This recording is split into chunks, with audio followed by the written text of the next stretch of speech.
Uh, so, good morning guys. So, dahil maghahanda tayo, so napili natin itong suckling pig, no? Na lilitsunin. Pero doon natin lulutuin sa oven. So, ito kailangan ng around 4 hours at least. So, dandahan sa 150 degrees Celsius ng around 2 hours.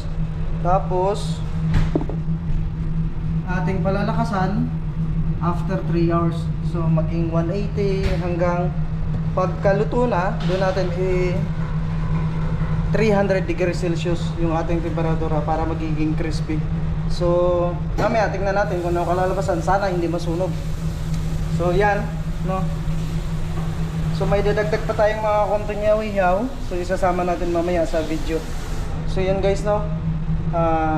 Dito kasi sa barko, sa LNG kasi bawal dito mag litson sa labas.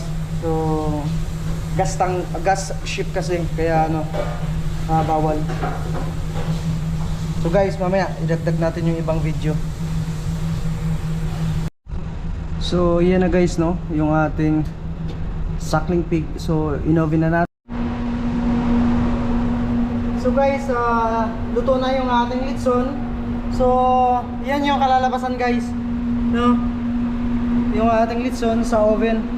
So medyo ayos din naman ang kalalabasan.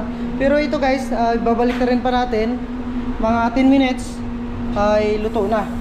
So yan, kunting kimbot na lang at makakain na ito guys. Kawawa naman yung baboy guys, no? Nakangiti pa yung baboy guys, oh. Oh, so yan, diskarte lang talaga para mabuo yung ano, litson. Yan na. Para masaya si ano, kapis nun. Oh, yan. So, yan, oh. Yun. May kunti pa doon, oh, kapis nun, oh.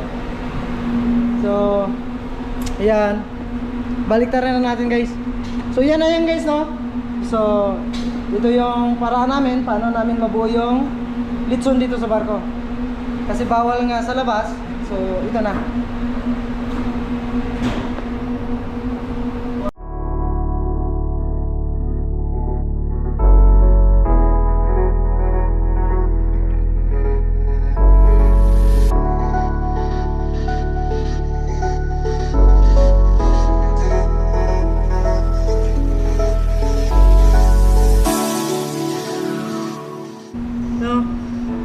Yung ating litson sa oven ay luto na.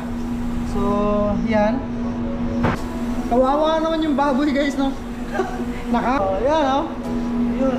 May kunti pa doon. Paano namin mabuo yung litson.